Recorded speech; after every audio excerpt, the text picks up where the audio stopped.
कभी कभी ऐसा लगता है ना कि जो बड़े बड़े लक्ष्य होते हैं वो असल में छोटे छोटे कदमों से ही पूरे होते हैं। आज हम एक ऐसी ही यात्रा के 11वें दिन में झांकने वाले हैं, ये देखने के लिए कि हर दिन की जो ये साधारण सी तैयारी होती है वो कितनी असाधारण होती है।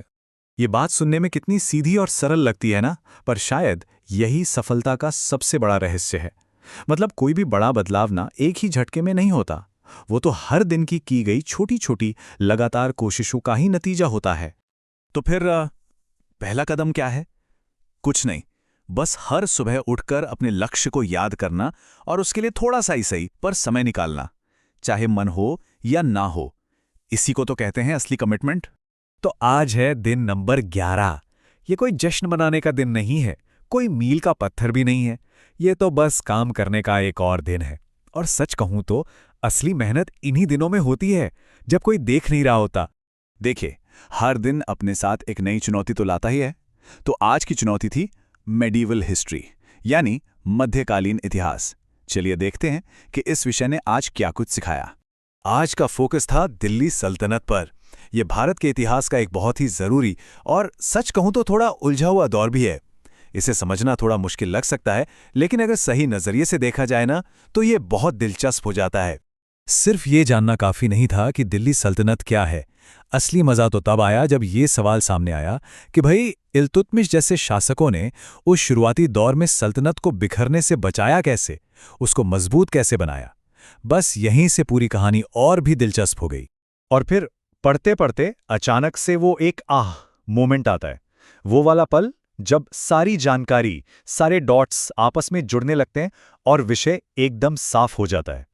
और तभी ये एहसास होता है कि अरे, इतिहास सिर्फ तारीखें और नाम रटना नहीं है, ये तो एक पूरी की पूरी कहानी है। और जब इसे एक कहानी की तरह पढ़ा जाता है ना, तो हम उन लोगों से, उनके फैसलों से जुड़ने लगते हैं, उनकी दुनिया को बेहतर समझने लगते हैं। इस स्लाइड को देखिए जरा। अक्सर ऐसा ही होता है ना, पहले लगता था कि इतिहास मतलब बस रटना, लेकिन अब ये एक पहेली सुलझाने जैसा लगता है, जहां हर टुकड़ा अपनी सही जगह पर फिट होता है और एक पूरी खूबसूरत तस्वीर बनाता है।